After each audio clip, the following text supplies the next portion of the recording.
Tapi kalau bisa, kalau berpikir tentang kemajuan gini, kita jangan berangkat dari diri kita dulu. Kita berpikir dari kebutuhan anak-anak. Nah, masalah kita nanti bisa ngejar atau tidak itu urusan kedua. Yang penting sekarang itu kita perlu bayangkan pembelajaran ke depan itu yang dibutuhkan begini. Nah, baru kemudian kalau sudah bayangan pemahamannya sama, bahasanya sama, baru diberikan, aku kira-kira si iso nggak ngejar gitu. Lah aku supaya bisa kira-kira ikhtiarku apa untuk menyiapkan itu. Lah kalau kira-kira saya nggak bisa ngejar itu, saya berbeloknya kemana kan gitu. Nah, karena masa depan anak-anak itu nggak bisa dihambat gara-gara kondisi kita, Bapak Ibu. Ya, kita kan harus hidup adil. Kalau Bapak Ibu semuanya kan hidupannya sudah terpenuhi kan, untuk kehidupan sekarang sudah disiapkan yang dulu oleh orang tua kita. Tapi jangan sampai untuk kepentingan anak-anak di masa depan itu terhambat hanya gara-gara bapak-bapak, ibu-ibu hanya memikirkan diri kita. Akhirnya kita tidak mau memikirkan mereka bagaimana. Ya, oleh karena itu yang harus kita pikirkan sebagai guru, ya memikirkan kebutuhan anak dulu, baru kemudian berpikir terkait kita, iso nggak ngawal gitu. Lek gak iso kira-kira kekuranganku apa, perlu diperbaiki di mana, kan gitu. Jangan dibalik berpikirnya. Karena kita merasa, aduh pusing kalau gini, aduh, kemarin saja sudah gitu. Akhirnya kita bikin alasan, ini nggak tepat, ini nggak bisa, ini ngajarnya harus gini, nggak bisa. Nah, itu yang kasihan nanti generasi muda yang sekarang kita siapkan di tahun 2045 bergerak itu Bapak Ibu untuk menjaga Indonesia berdaulat. Kalau Bapak Ibu paksakan anak-anak itu sesuai dengan frame egoisme bapak-bapak ibu-ibu, anak-anak itu kasihan nanti hidup di tahun 2045 tapi gaya hidupnya masih seperti 2020 sekarang. Ya kasihan, ketinggalan, akhirnya nanti jadi buruh, jadi tenaga pakai, nggak bisa menguasai menguasai sebagai bangsa yang mandiri berdaulat tadi. Ya seperti sekarang lah, bapak-bapak, ibu-ibu kadang-kadang demo, ini kok tenaga kerja banyak dari sana sini. Bapak ibu kadang-kadang kan lupa juga mengapa ini terjadi. Ya mungkin hubungannya juga dulu dengan bekal-bekal yang kita pelajari, selain ada unsur-unsur politis itu di luar pembahasan kita, tetapi yang kaitannya dengan mengapa SDM kita nggak menguasai yang begini ya, padahal cuma sederhana loh. Nah, padahal sederhana tapi itu kan butuh ilmu khusus, karena kita tidak nyiapkan jadi gagal lah. Ini jangan diulang untuk generasi yang akan datang. Kalau kita sekarang merasa, wah kita tersisihkan oleh ini, oke. Tapi jangan dibuat nasib anak-anak kita ke depan seperti nasib kita. Nah, apalagi kalau kita sekarang nggak merasa tersisihkan, nggak merasa apalah, kembangkan lebih bagus. Sesuatu potensi yang sudah diberikan orang tua kita itu kembangkan lagi untuk potensi anak-anak kita, karena anak-anak kita punya dunianya sendiri nanti yang akan diperlukan di masa depan. Begitu.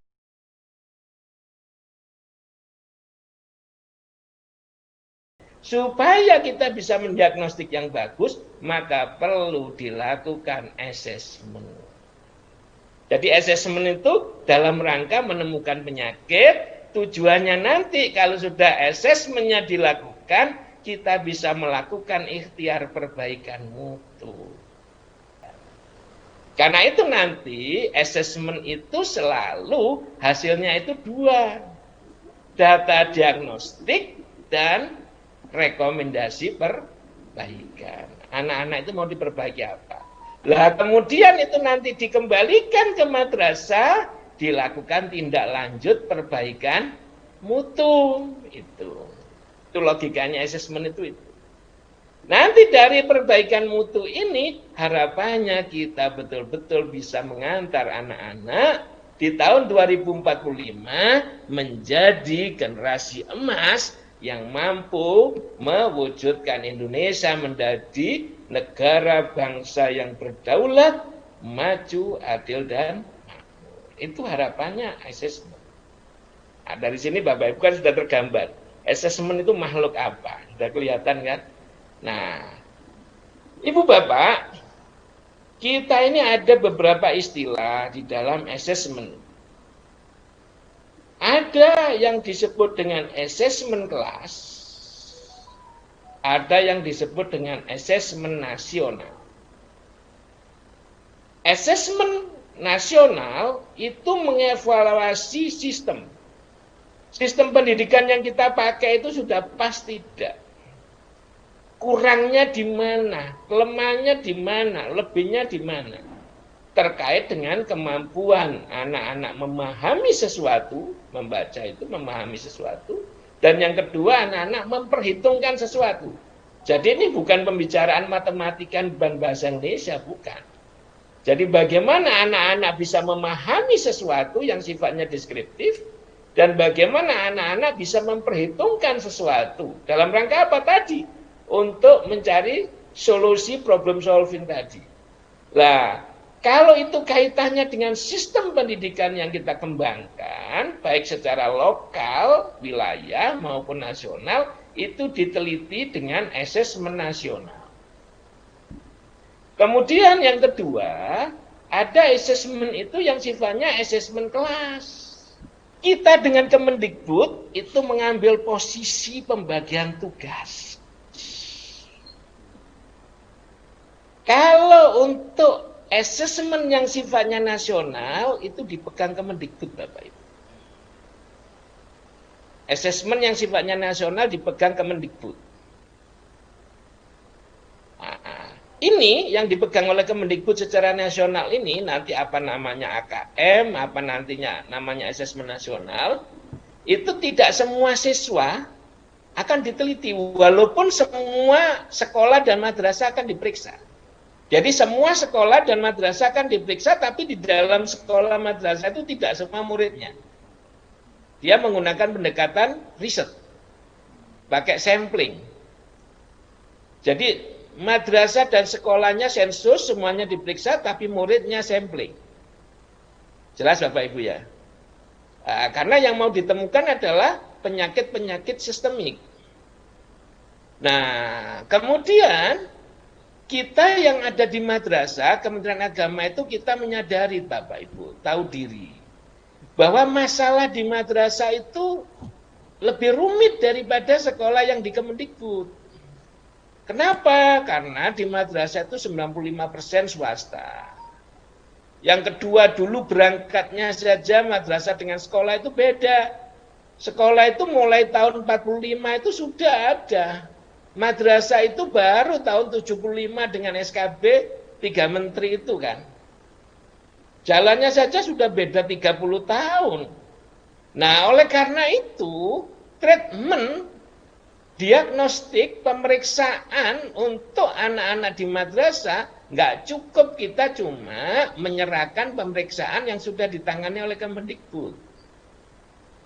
Ya ibarat itu Bapak Ibu, kalau Bapak Ibu menghadapi dua orang yang sakit, yang satunya dari kota, yang satunya itu dari hutan lepas, Bapak Ibu kira-kira pemeriksaan anak-anak yang sudah terawat setiap hari itu kan dilihat jitok saja kan sudah ketahuan, oh ini masalahnya ini.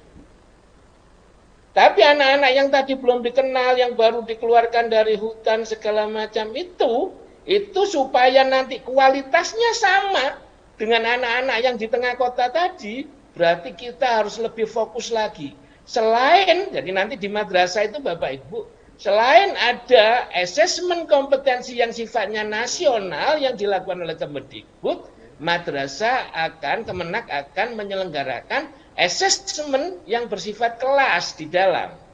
Itulah yang kemudian kita sebut dengan aksi. Ini MORA ini. Kalau di aksi ini, setiap tahunnya itu tidak seluruh madrasah. Misalnya 50% madrasah yang diperiksa, tapi dalam setiap madrasah seluruh siswanya diperiksa. Kenapa? Tujuannya mau memperbaiki dari kelas ke kelas. Karena itu seluruh siswanya harus diperiksa. Sedangkan di dalam asesmen nasional yang diseluruhkan oleh Kemendikbud nanti itu tidak semua madrasah akan diperiksa, tapi tidak semua murid di dalam madrasah itu diperiksa.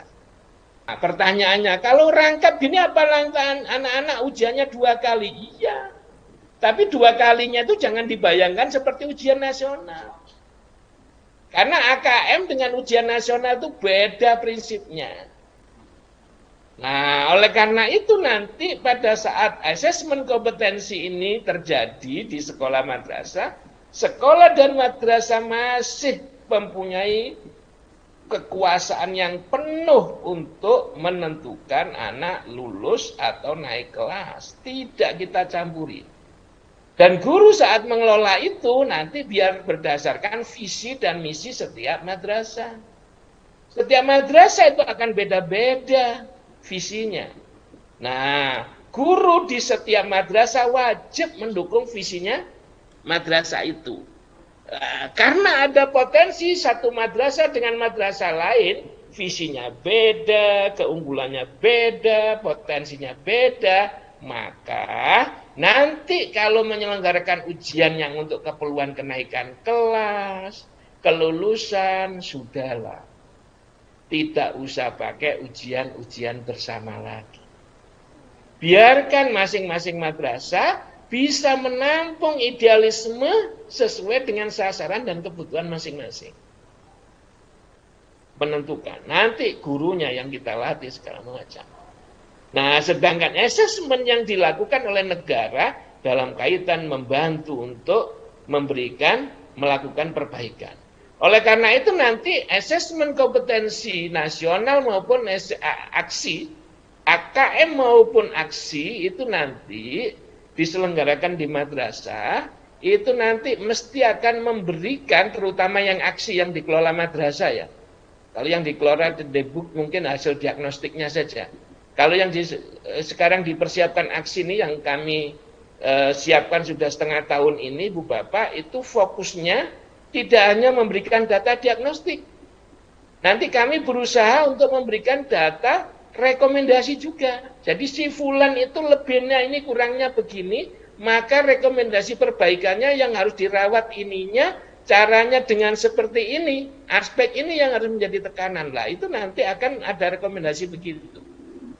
Yang kita pentingkan adalah kita memeriksa di dalamnya, nanti kita kembalikan kepada madrasahnya, sehingga madrasahnya nanti kepala madrasah bersama WKM, didampingi pengawas, itu bersama guru-guru, itu merumuskan kalau rekomendasinya begini, kira-kira action plan-nya gimana, terus berikutnya action-nya di lapangan bagaimana. Nah, memperhatikan itulah maka Bapak Ibu, asesmen itu tidak diberikan, tidak dipakai untuk kelas akhir, tidak. Kalau kelas akhir anak-anak nggak punya kesempatan lagi untuk memperbaiki.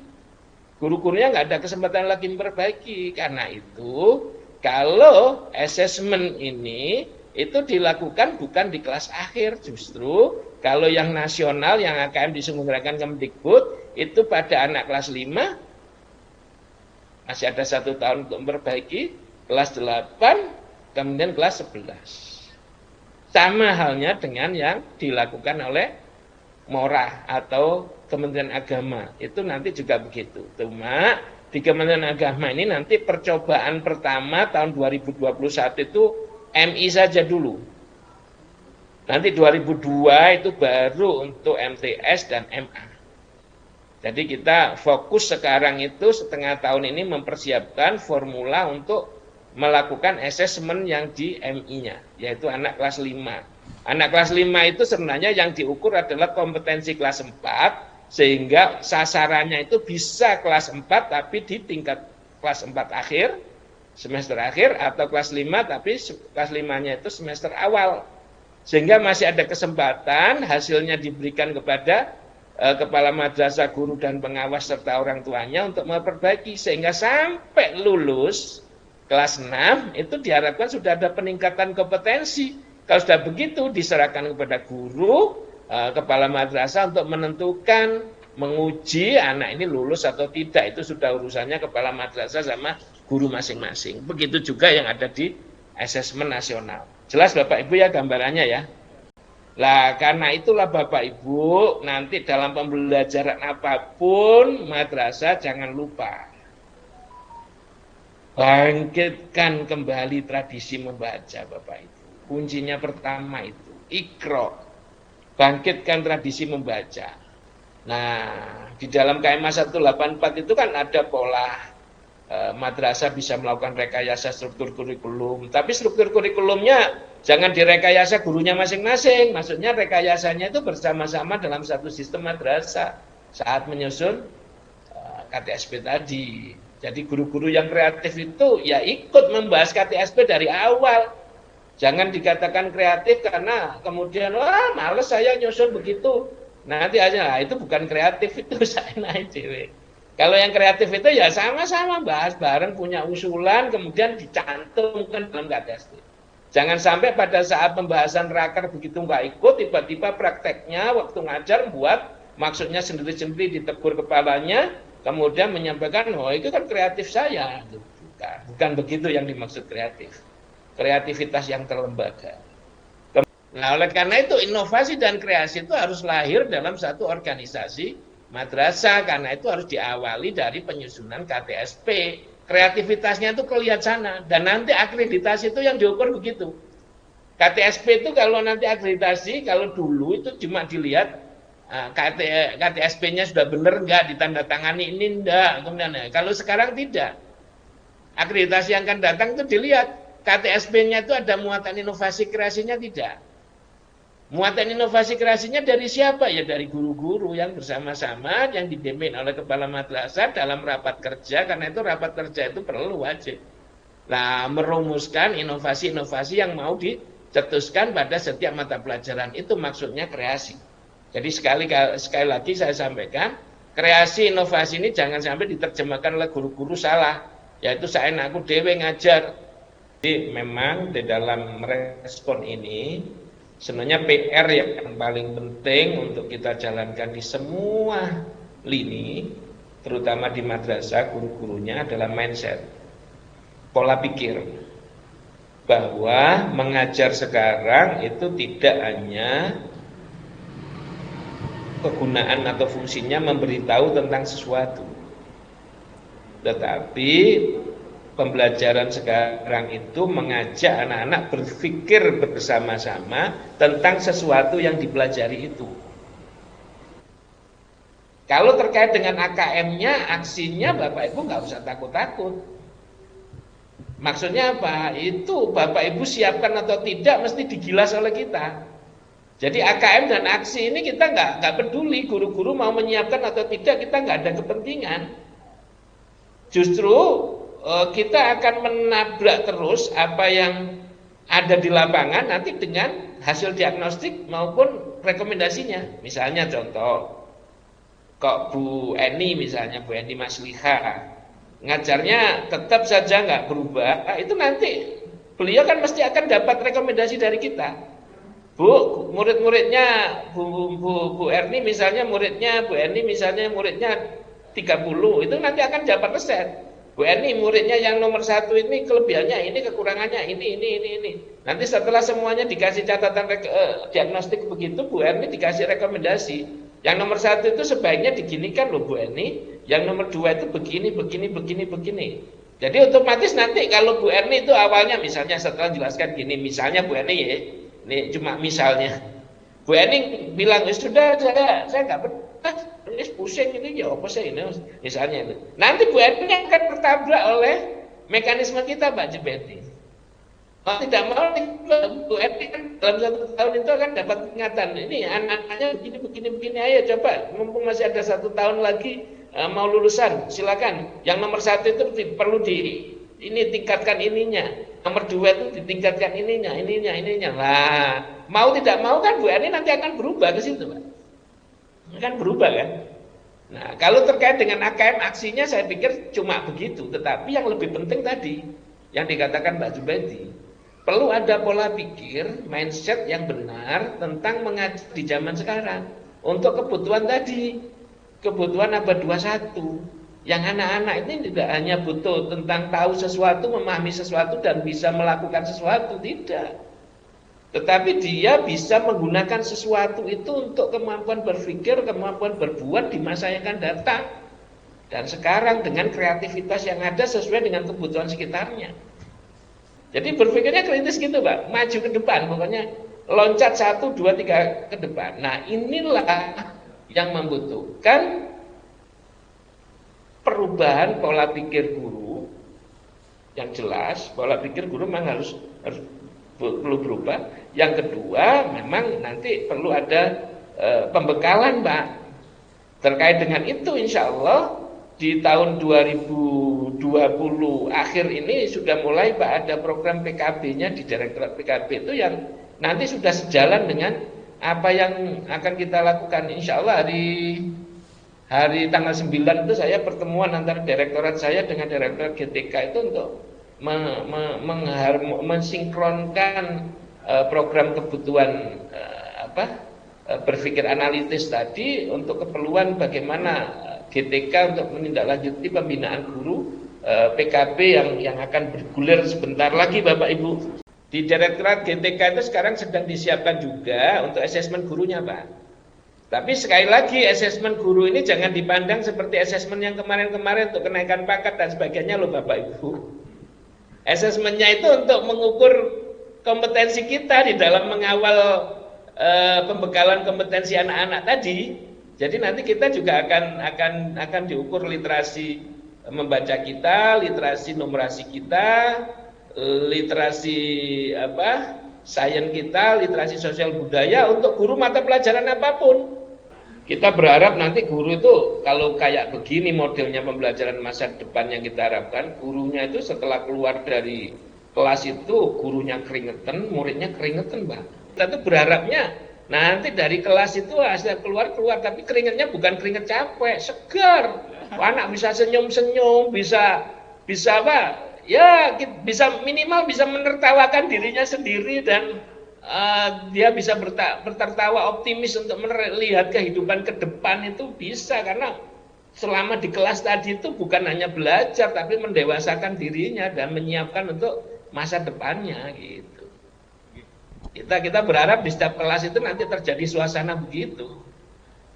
Nah, nanti harapannya kalau orang otaknya begitu, itu anaknya itu makin muda-muda, Pak, kelihatan seger terus, nggak pernah kusut, Pak. Orang yang kusut itu kan karena otaknya tidak terpakai secara maksimal, Pak. Kalau orang seger terus, semua selnya hidup, itu jalan. Sekarang itu kan kebanyakan dalam riset itu otak kita itu untuk kebutuhan kehidupan kita itu hanya terpakainya sekitar 20-30% loh, Bapak Ibu, belum kita manfaatkan semua. Padahal Allah menyiapkan persediaan kapasitas otak kita itu besar sekali, tapi yang kita manfaatkan itu baru 20%. Masih ada 70% ruang gerak yang sebenarnya belum dimanfaatkan penuh. Kalau dimanfaatkan penuh, bapak-bapak, ibu-ibu ini spektakuler, bisa menemukan apapun di dunia ini. Karena itu nanti kurikulum kita yang dari nasional itu untuk standar-standar yang kebutuhan nasional. Sedangkan untuk kebutuhan lecutan, kebutuhan yang sifatnya implementatif di setiap lokasi itu nanti akan memungkinkan setiap satuan pendidikan itu akan memunculkan menu-menu konsep kurikulum operasionalnya, sehingga tidak seluruhnya dari pusat. Seperti sekarang kan 90% dari pusat, yang diberikan ke madrasah itu kan cuma 10% untuk muatan lokal saja kan. Nah, nanti itu akan berubah, Bu. Jadi ke depan juga akan termasuk yang akan berubah. Itu Belina. Kemudian untuk menjawab Bu Diar,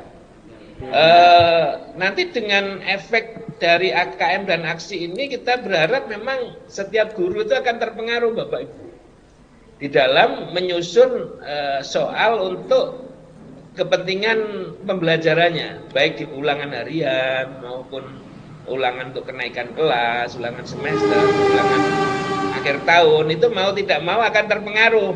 Nanti harapannya kita pengaruhi memang dengan AKM ini.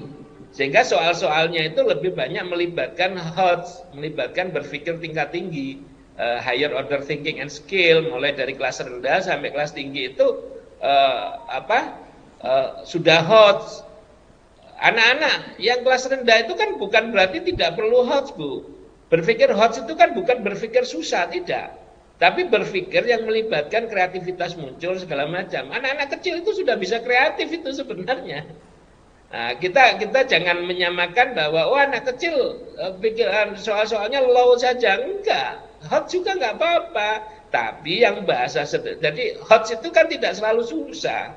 HOTS itu bukan susah loh. HOTS itu melibatkan unsur-unsur variabel kreativitas, inovasi, pemikiran yang ada di dalamnya. Pemikirannya kalau untuk anak kecil ya pemikiran yang sederhana, nggak apa-apa itu. Nah, kita berharap nanti akan mempengaruhi ke situ Bu Endar, mau tidak mau.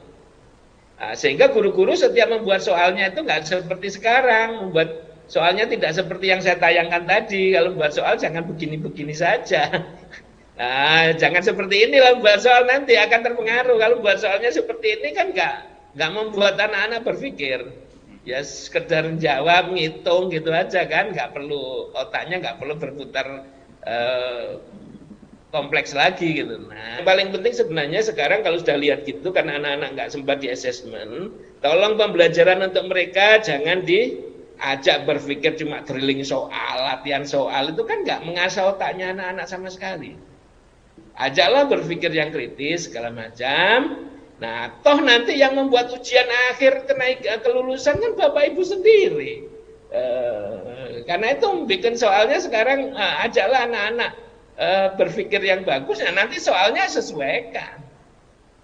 Karena itu mengapa kami selalu menyampaikan untuk kelulusan, untuk kenaikan kelas, sudahlah jangan pakai ujian-ujian bersama. Supaya gurunya bisa menyiapkan soal yang persis seperti proses pembelajaran yang dilakukan. Maksudnya bukan soalnya soal yang ada di proses pembelajaran, tidak. Maksudnya bobotnya itu sesuai gitu loh. Kalau sampai ada siswanya diajari begini, tapi tesnya kemudian pakai tes soal dari madrasah lain, kemudian anaknya jadi nggak menguasai, nggak anu lah, itu kan salah-salahnya sendiri Bapak Ibu. Kalau sekarang ujian sudah diserahkan ke satuan pendidikan, karena itu jangan ada ujian bersama. Saya tunjukkan mengapa ujian bersama itu kita hindari, supaya kualitas pembelajaran itu bisa dipastikan oleh gurunya. Selama ini kalau dengan ujian-ujian bersama itu Bu, Pak, selama ini kan guru-guru akhirnya kan bukan mengejar target penguasaan, tapi yang Bapak Ibu kejar kan target kurikulum. Anaknya ngerti atau nggak ngerti, Bapak Ibu terus laju saja tambah pelajarannya. Saat ditanya kenapa, kok nggak jamin dulu sampai menguasai baru pindah. Wah nanti anak saya kalau ujian bisa ketinggalan. Yang tempat lain sudah belajar tentang ini anak saya belum, ya sudah saya ajar saja, walaupun nggak dalam nggak apa-apa, nanti biar belajar sendiri.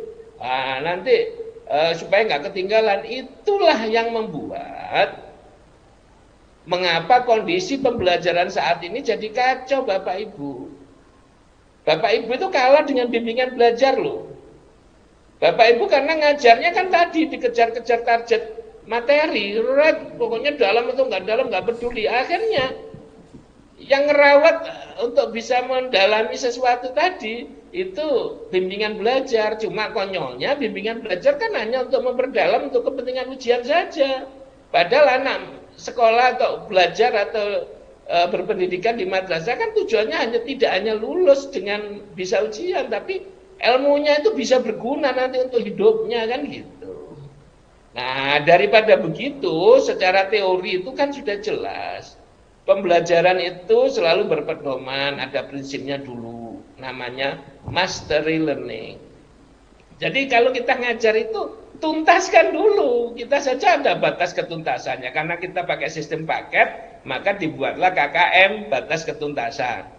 Sebenarnya yang namanya tuntas itu harusnya 100% Bapak Ibu. Kalau belum tuntas 100% jangan pindah dulu kan gitu. Kasihan nanti nggak nguasai. Nah, karena klasikal itu ada yang sudah tuntas, ada tidak. Biar tidak mengganggu teman yang lainnya, akhirnya kita buatkan KKM. Ya, selama satu kelompok itu sudah bisa melampaui batas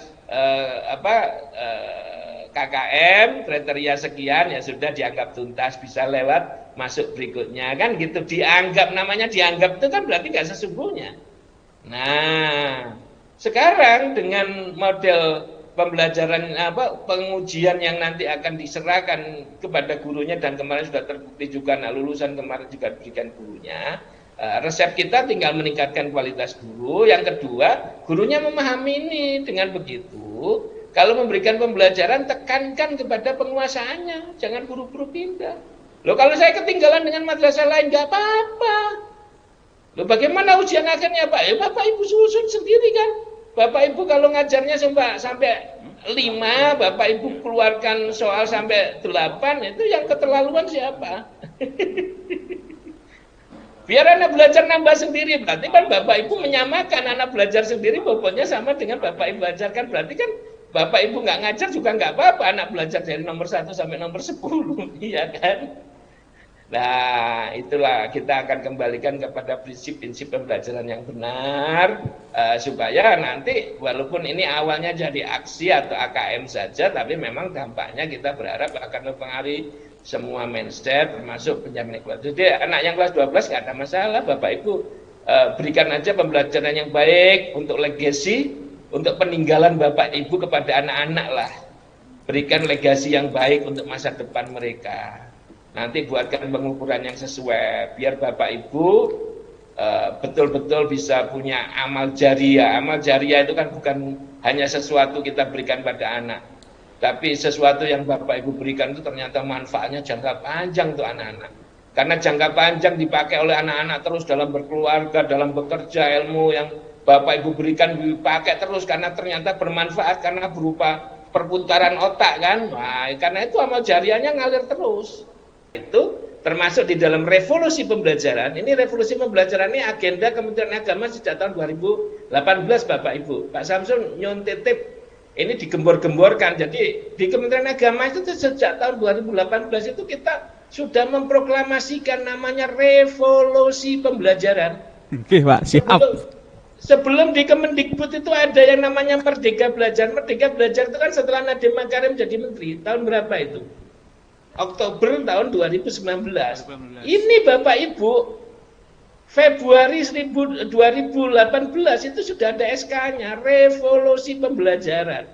Salah satunya apa SK-nya? SK tentang RPP yang cuma 2 halaman. Itu tahun 2018 loh Bapak Ibu. Jadi Kementerian Agama itu sebenarnya duluan. Kalau Kemendikbud itu baru ada RPP 1 halaman itu kan setelah Nadiem Makarim jadi kan. 1 tahun Bapak Ibu selisihnya. Cuma orang-orang itu kadang-kadang memandang Kementerian Agama itu nggak adil. Kayaknya orang-orang Kementerian Agama itu kalau merumuskan pendidikan itu bukan ahlinya, sehingga Bapak Ibu dikasih peraturan begini terus apa macam-macam juga disosialisasi, sampai yang nyosialisasi pusing juga kadang-kadang nggak dibaca. Baru Kemendikbud proklamasi sekali, RPP 1 halaman baru gopo gimana. Wah, mulai 2 tahun yang lalu kita sudah punya. Saya ditanya oleh beberapa guru sama pengawas, saya bilang gitu, gimana Bapak Ibu dulu kita promosikan segala macam. Saya ditentang-tentang, sekarang baru Kemendikbud bilang 1 halaman saja Bapak Ibu kayak nyosor-nyosor mau mukanya dikasihkan. Ya apa sih? Sing keliru ki sopo gitu. Nah, jadi ke depan nanti Bapak Ibu ini sudah dalam pembahasan yang kita rencanakan. Jadi dalam revolusi pembelajaran ini salah satunya beban kurikulum nanti akan diringankan Bapak Ibu. Karena itu sekarang sedang dirumuskan namanya penyederhanaan kurikulum Bapak Ibu. Sekarang sudah digarap di Kemendikbud maupun di kita, namanya penyederhanaan kurikulum. Jadi nanti diharapkan hal-hal yang sifatnya lokal itu biar dirumuskan oleh satuan pendidikan. Sehingga dari pusat itu nanti mungkin sekarang 90%, nanti dari pusat itu turun ya, kalau sekarang masih egonya masih tinggi, belum turun banyak-banyak, ya minimal 60% lah, sampai 60% lah. Yang 40% nanti dimainkan oleh satuan pendidikan, sehingga anak-anak itu lebih gairah belajarnya. Nah, untuk memahami 2 hal itu, kehidupan yang akan datang, bagaimana sih anak-anak itu terhadap kehidupan yang masa datang dan sekarangnya, dan bagaimana kondisinya, itu sebenarnya dalam teori dulu waktu kita kuliah tingkat dasar itu sudah ada teorinya, namanya diagnostik test. Jadi kalau kita ngajar itu jangan tiba-tiba buru-buru kita langsung main ngajar gitu. Kayak orang renang saja sebelum masuk kolam renang itu harus peregangan dulu. Orang mau sepak bola saja harus pemanasan dulu. Ini mau ngajar kalau langsung diajar, ya didiagnostik dulu Bapak Ibu. Nah, materi tes diagnostik itu ngukur apa? Bukan yang akan diajarkan. Ngukur dari bekal-bekal belajar yang seharusnya sudah dimiliki anak itu dilihat. Anak-anak sudah punya enggak bekal-bekal belajar yang dibutuhkan untuk landasan pembelajaran berikutnya. Lah kalau ternyata dari hasil diagnostik Bapak Ibu setiap kelas ternyata mendapatkan, oh anak-anak ternyata untuk mau belajar persamaan kuadrat di tingkat sanawiyah misalnya atau tingkat aliyah, ternyata anak-anak ini perkaliannya kurang mampu, kurang bagus, penjumlahannya kurang lihai. Kira-kira Bapak Ibu ajarkan persamaan? Bapak Ibu mau ajarkan persamaan sampai jukir balik, paling anak-anak cuma pusing hasilnya. Uang perkalian nggak ngerti. Oleh karena itu lebih baik kalau kondisi diagnostiknya begitu, jangan paksakan untuk ngajar persamaannya. Dandani dulu, perbaiki dulu perkaliannya, prinsip-prinsip perkalian, prinsip-prinsip perlawanan, inverse, kebalikan, segala macam itu dipahamkan dulu. Kalau sudah itu walaupun itu sebenarnya pembelajaran di kelas sebelumnya yang namanya diagnostik itu tindak lanjutnya dan matrikulasi, nggak apa-apa, diperbaiki lagi. Kalau sudah itu diukur bagus, baru pelajaran yang sesungguhnya diberikan. Filosofinya seperti Bapak Ibu kalau mau memanah itu loh. Kalau mau memanah itu busurnya bisa melesat jauh itu gimana Bapak Ibu ceritanya? Kan nggak mungkin busur itu bisa melesat jauh kalau talinya nggak pernah Bapak Ibu tarik ke belakang kan? Iya kan? Masa orang mana itu busurnya tetap di tempatnya gitu. Kira-kira meloncat enggak, palingnya udah muncrat gitu aja kan.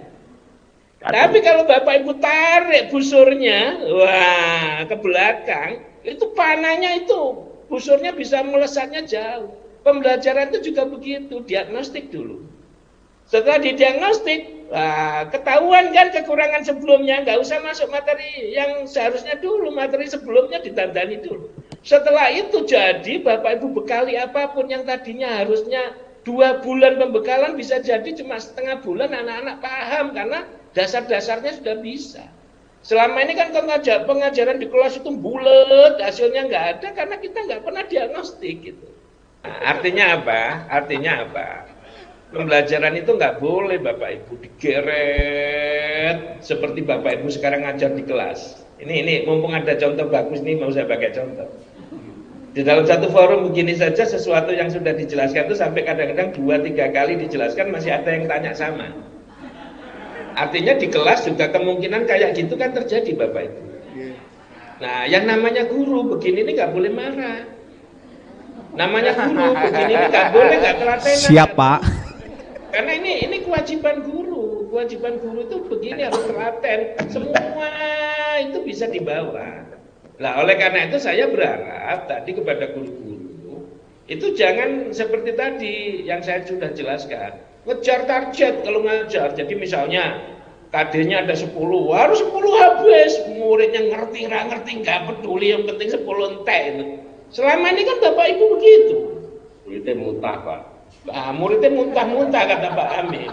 Pada saat Bapak Ibu ditanya kenapa kok langsung lewat, enggak Pak, nanti ujian terus punti ketinggalan nanti. Soalnya loh, sekarang ujian Bapak Ibu DP sing gawe kok iso ketinggalan itu loh. Hikmahnya ini sekarang Bapak Ibu kalau ngajar itu target ketuntasan itu berikan.